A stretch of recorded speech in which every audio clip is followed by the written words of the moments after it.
Hey guys, it's David with The Verge, and we're here looking at the new LG G2, which was just announced here in New York City. So from a hardware perspective, this phone is a lot like the Samsung Galaxy S4. It's a little bit bigger, it has a 5.2-inch screen, it's also 1080p, and it looks really great. The screen is bigger, but the phone itself is actually about the same size. But one thing that's really interesting is that the buttons, both the power and the volume buttons, are on the back. You can also long press the volume down button to launch straight into the camera, or press up to go straight into the quick memo. The quick memo is one of a huge list of software features on this. LG basically took the same approach as Samsung and just crammed all the software it could possibly think of into this phone. So quick memo lets you take a screenshot or just doodle notes. It's a really handy way to just quickly get a note down on the phone. It's also one of a bunch of apps that LG has that will actually pop over whatever you're doing. So you can take a memo or see your calendar or use a calculator over top of another app. And you can use a bunch of them. You can handle the transparency.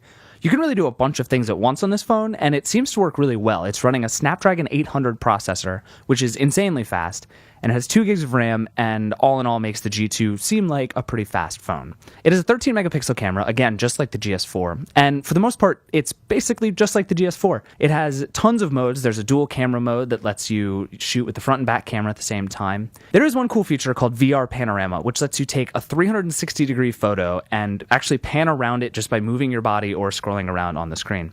It's a little like Google Street View, and it's actually pretty fun. It's kind of hard to get the photo right, but it's cool. There are a bunch of little tweaks to the operating system. One is called Slide to Access, and basically what it lets you do is store apps off to the left side of your screen using 3 fingers. Just swipe an app over, and it just lives there in its sort of own separate multitasking menu. One of the coolest tweaks to the operating system is how the G2 handles guest mode. Instead of having a bunch of different, totally distinct profiles, you just unlock the phone with a different pattern for yourself or for a guest.